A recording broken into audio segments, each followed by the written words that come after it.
introducing her. Oh, Your boy, you was real confused.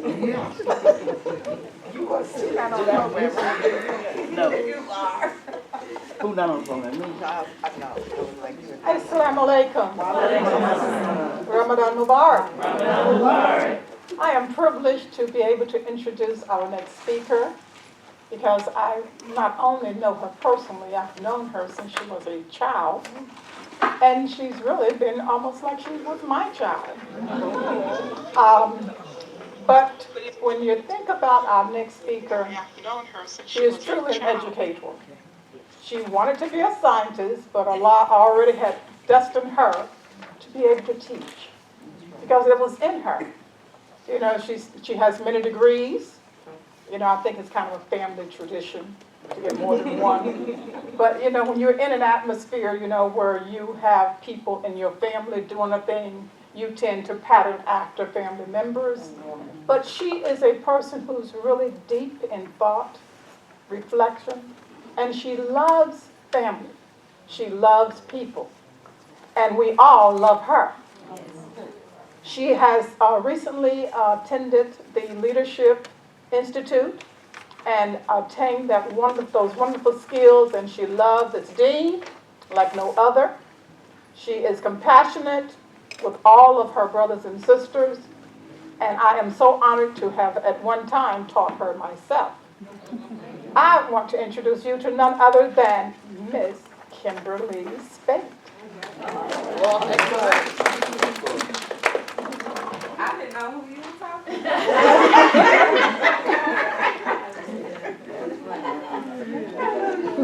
Assalamualaikum. Ramadan Mubarak.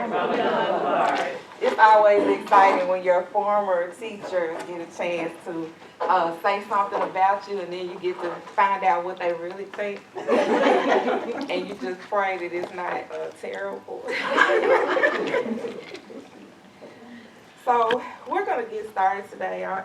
Inshallah, everything that I say is in alignment with our Creator, and I pray that my message comes across properly. Our topic for the Sisters Ramadan session is Read What Allah Has Written, Seeking Progress Through Love. And I understand that this topic is directly aligned to our topic for Muslims in Memphis this year. So it's kind of exciting that it would be such, and to see how we can all play off of this particular thing. So A'udhu billahi minash shaitanir rajim, Bismillahir Rahmanir Rahim. Allah is so merciful, and I'm so grateful that this past Jummah, I was not physically here, but I was listening in on Facebook, like a lot for technology. We listened to the Jummah, and I heard the Khatib addressing the theme. And so as I was listening to the things that he was saying about the thing, I was saying, seeking progress through love, light, opportunity, vision, and eradicating crime. I was moved because most of the things that he was saying, I was like, that's setting the foundation for everything that I'm talking about. We don't even need to have Sister from our session. We can just play Juma and for my session, and then I say, yes, I stamped that. That's excellent. So, but if you did hear the Juma, you're primed and you're ready for our presentation for today. And you'll hear some of the things in our beginning part that kind of connect to what was taught on Friday. So, in talking about seeking progress through love, one of the things that I heard in Juma was the statement, the greatest human right is the right to be human. And that was very significant because we're talking about eradicating crime in the month of the theme for the month, and that is something that would highlight itself as a human right, a right to live in peace, a right to be able to move around the world without being concerned for your safety. So when looking at what human means, I looked up the word of human, and it comes from the Latin root word homo, meaning man or human being. And it goes on to humanus, the old French word humane, so you've heard of being humane, and then you get Middle English the same and go into human. But human was first recorded in the mid-13th century and owes its existence to the French humane, of or belonging to man, and in turn then comes from the humanus, the Latin. But it is thought to be a hybrid relative of the word homo, meaning man, and humus, meaning earth. And that's very significant, and I hear the because what is mankind made from? The earth, clay, right? In Quran Surah 71, Ayah 17, it says, and Allah has caused you to grow from the earth a progressive growth like a plant. And that's significant because when we talk about the growth of a plant, what do we know about a plant? It grows down, firmly affixed, and then it grows up and out where you can see it, and then it produces its fruits, right? But it first has to anchor itself. So when you talk about mankind and you talk about man and coming from the earth, if you were liken man to a plant, you're thinking about those same characteristics. Being firmly planted and grounded, there's a ground again, then growing up.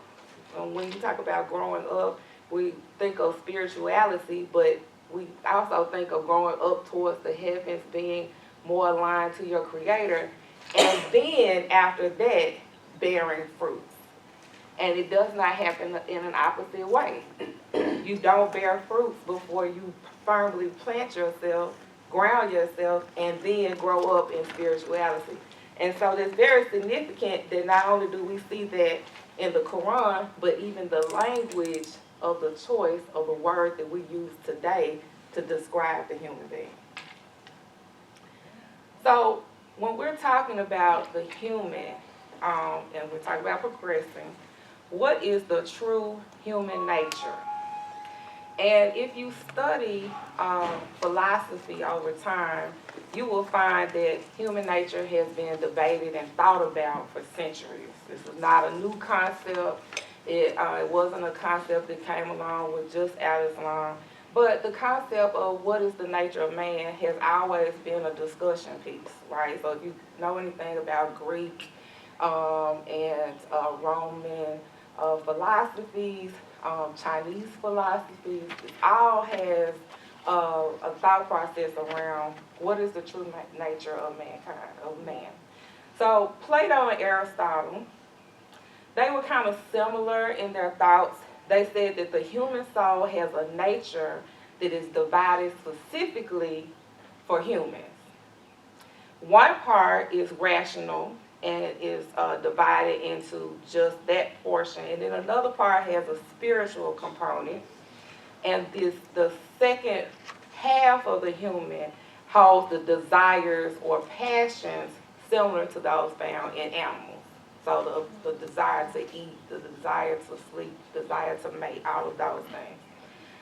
They both distinguish very separately the spirited part of the human nature and the passionate part of the human nature. So they, at that point, were saying there is something different between the basic characteristics of maintaining the physical body and also having a spiritual component. They said, but the proper function of the rational component of the human is to rule the other parts of the soul, helped by the spirit. And by this account, the best way to live is to be a philosopher, a person of thought, and that's the highest level of human. That's Aristotle and Plato. Very interesting. Then Aristotle goes a little bit further, leaves Plato behind and says, hey, what makes us different from these animals, yeah, we got this spirit, but it's the ability for us to reason and use our language in our soul and our psyche. And that means that the work of the human is actually actualization of our soul in accordance to reason. So he's identifying having a soul and being a reasonable human being. So got some progression there, right? So based upon this, his followers came up with their own ideas. And we've heard about after people are gone, how they come up with something a little different, or even take it a little further and say this is from Aristotle. But his followers said, okay, hey, that means there's a rational animal. That's what we're going to call this. We're going to call the human the rational animal. That makes it different from just being an animal. It's a rational animal. And as a rational animal, it's going to have a conjugal animal component. That means that, you know, when you become an adult, you're going to want to couple, marry, mate. That's one component. And then you're going to run a household, and it's going to be run by the patriarchal component of you, the males in the family. Then you're going to attach to villages and cities, which are a little more self-sufficient, and then you're going to become a political animal. And a political animal has more complex communities, more like instead of a male-dominated household, now you have several households working together in a city. And then you're going to have lawmaking and division of labor. What does it sound like is happening now? So then from this, you're going to have reason to be able to run this, and it shouldn't just be run by a patriarch like a village. You need the whole family. This is Aristotle. So man then also becomes a mimetic animal. That's the next part, where they love to use their imagination and recreate what they see in nature and use it in their everyday life. How does that connect with what we're taught about Islam so far? Does anybody have an idea of what we're going to holler out? Something that they hear? Do you hear anything that's relevant to community life in Islam? To building it up to where we're self-sufficient. Okay, because it does say having, that we got to the point of cities and having community life. What else did we have? Sure. We had shura because it wasn't just run by the male of the household. You had several working together, and they made what to keep order? Laws. And it said in order to have these laws, you had to have reason. Right. And then it said, okay, we don't just have laws and family, we also have this last component they said, which you use your imagination, that's an even higher level of use of your intellect, to recreate what's in nature. And we've already been taught that Allah has put messages and signs in nature for us to read and use for our own development. So that was Aristotle. Left Plato behind. Plato didn't get that far.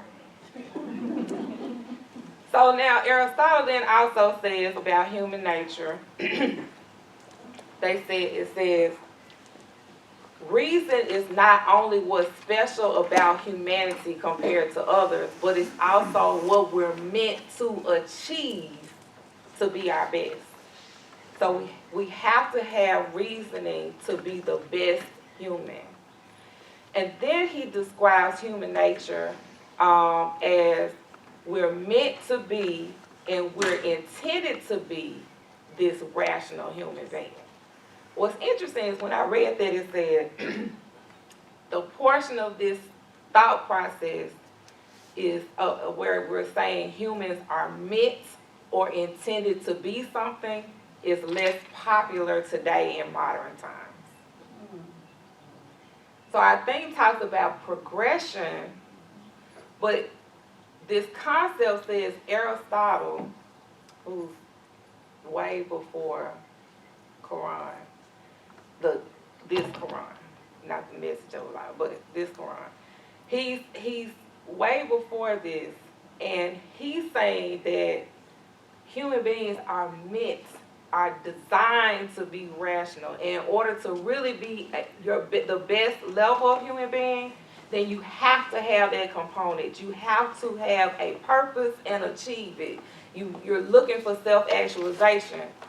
But it also stated in the research that that concept is not popular today, that humans are meant to achieve, that humans are meant to self-actualize. So my question to you is just to think about, why do you think that is? Why do you think that today the idea of humans being intellectual, rational, and having a purpose to self-actualize is not something that is promoted today? Going back to the thing where we're talking about seeking progress, we're talking about moving forward, but to me that sounds like society is doing what? Moving backwards. Okay. So Aristotle says there are 4 aspects there. All in living things exhibit matter. They exhibit a form. They have some effect on their surroundings. And there's an end, there's an actualization end. There's a goal here. And so just talking about a basic living thing, an oak tree is made up of plant cells, right?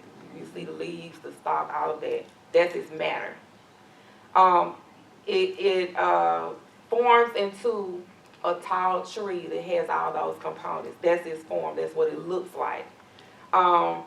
Its effect is that it starts as an acorn and it's going to grow into this tree. That's how it functions on the environment. And then its end is it becomes a mature tree that then provides resources to the environment. It has a self-actualization. It doesn't not get to that point unless something is damaging to it. In its natural state, it will continue to grow stage by stage until it gets to the point where it is a resource for the environment. It's going to provide shelter for some organisms.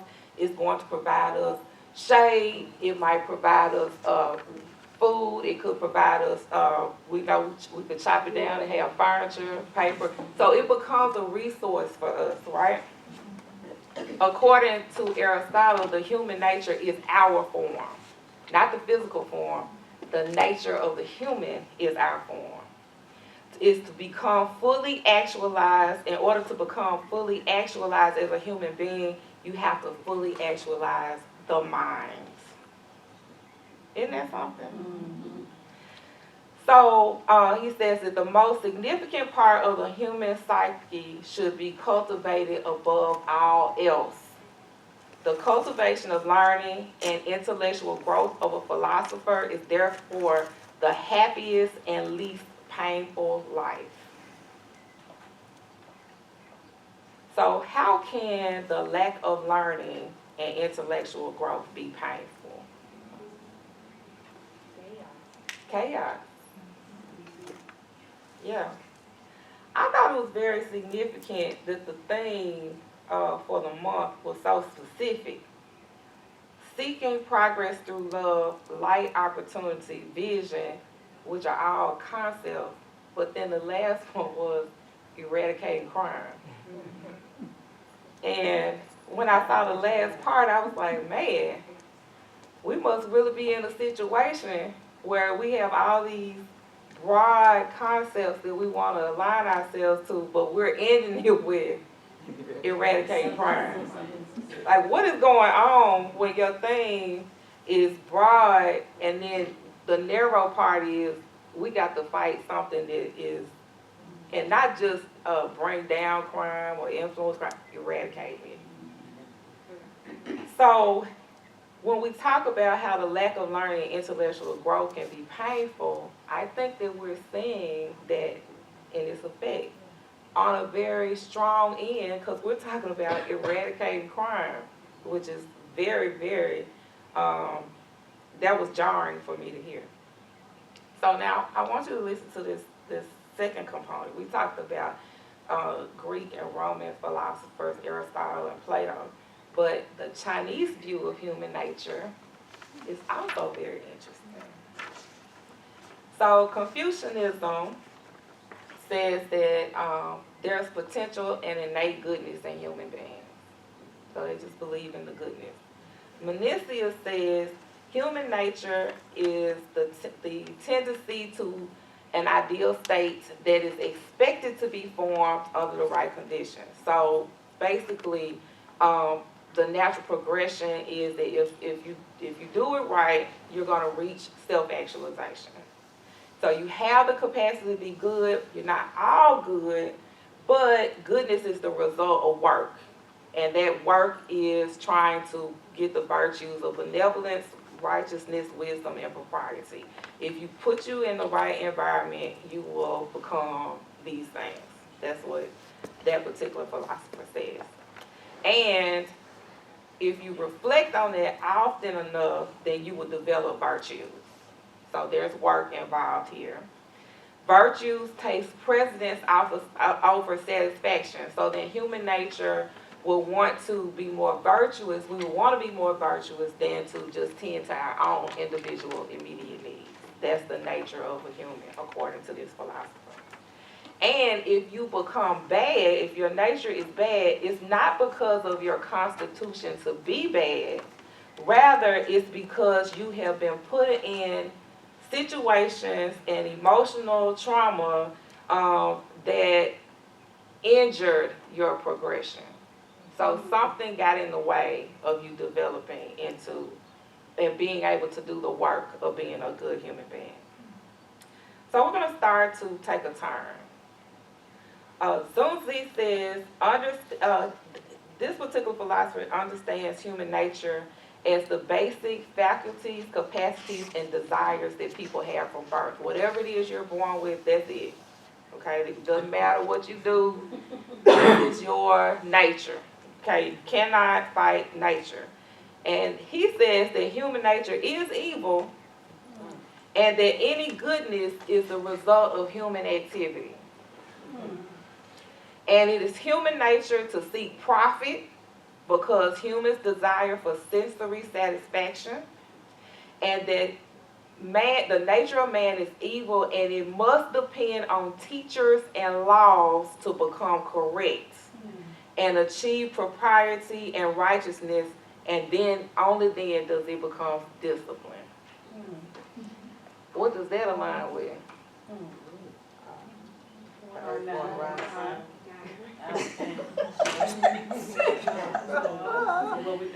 So you're born then in a state of evil. You are inherently bad, and you have to be beat into some type of confirmation to become good. I have to teach you how to be good, because if I allow you to depend on your own nature, you will not be. So I want you to think about, if you have that philosophy about a human being, what it is that your expectations are for human beings. They're inherently evil.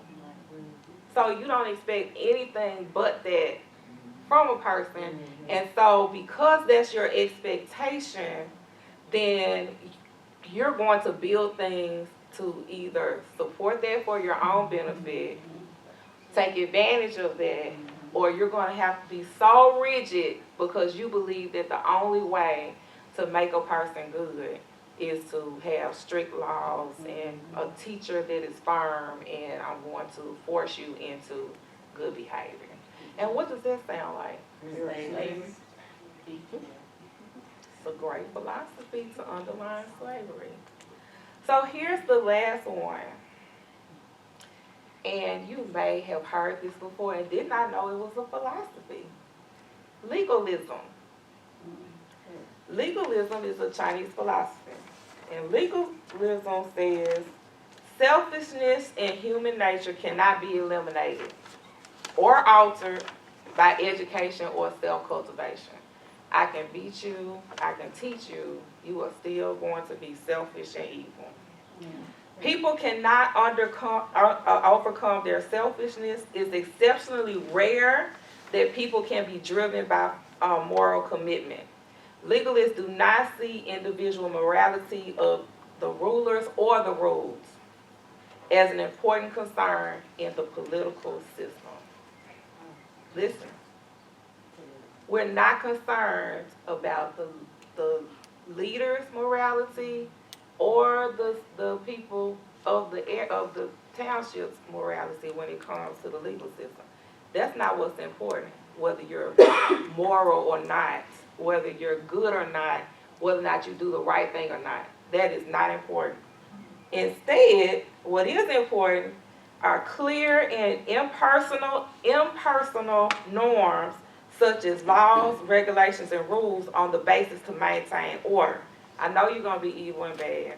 I know you're going to take advantage. I just need some things. We're going to agree that these are the things that you can go as far as you want to, but just don't cross this line. And not as you want, because you're incapable of not doing it. So if you do it, I know that you're going to do it. It's okay because that's your nature.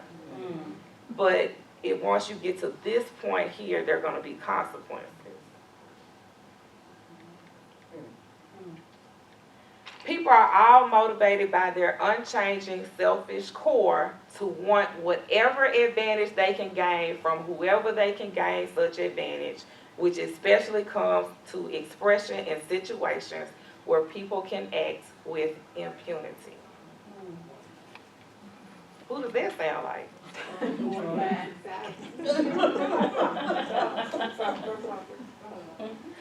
But this is a philosophy. I want you to understand it. This is a philosophy, and there are people that subscribe to this. I can do whatever I want to as long as I don't cross this line. And if I cross this line, it's really okay. I just have to deal with the consequences of what was put in place for that line. If I'm willing to deal with the consequences, it's still okay. So if it's a fine of $10 million if I do this, okay. It's not, but I'm not a bad person. Not any different than all the rest of us. I'm a human nature. It's okay. So what happens to society when we're perceived to be naturally evil? Normalized evil. I saw a hand back there. I said it becomes evil. It becomes evil. The society then will reflect what the expectations are. As parents, I think I'm looking around, I think most of us are parents, aunties, something with some kids. If you raise the expectations, they will rise to the occasion. If you have no expectations, they will do whatever they want to do because you haven't said anything. So if the environment's expectation is that you can do whatever and you will do it without any type of ramifications, then why not? And you hear people say they speak with no remorse. Yeah. You killed this many people. Why? They got in my way. Driving too slow. Is there anything wrong with that? I solved the problem. The problem was they were in my way. I removed the problem. Why don't you understand?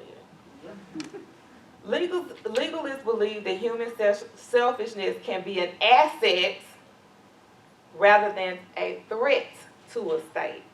In legalism, the government cannot be staffed by upright and trustworthy men of service because every member of the elite, like any member of society, will pursue their own interests and thus must be employed for their interests. I didn't hire you because you would do the right thing. I hired you because I know what you want, and you can give me what I want, and I can give you what you want. So I'm going to, I understand your interests, and your interests benefit my interests, so that's why you're here at the table. Does that sound familiar? Yes. Okay. Herein, individuals must be allowed to pursue their selfish interests exclusively in a manner that benefits rather than contradicts the needs of a state. Therefore, a political system that presupposes this human selfishness is the only viable system. In contrast, a political system based on trust and respect rather than these impersonal norms and standards brings great concern in regard to an ongoing and irresolvable power struggle. See, if everybody's getting what they want, nobody's trying to remove anyone. Everybody's happy. I can get what I want, you can get what you want. I know what you want, you know what I want. Let's make this happen. Now, the fact that you are over there killing people and abusing children, all that, we're going to just, can you just not do that right here while we're handling business? But we're gonna excuse this other stuff because nobody's good, and we know that you have a human disposition to be a pedophile. So we're gonna just overlook that. What I need is for you to be able to provide this for me, and I'm gonna provide this for you. That's what's important here. The other stuff is not. That's why you can see the corruption and wonder: is this the leader of the? Can this person? Absolutely. This person is great for the position, according to legalism. So rather, checks and controls must be put in place to limit the subversion of the system by its actors. So we got to keep actors.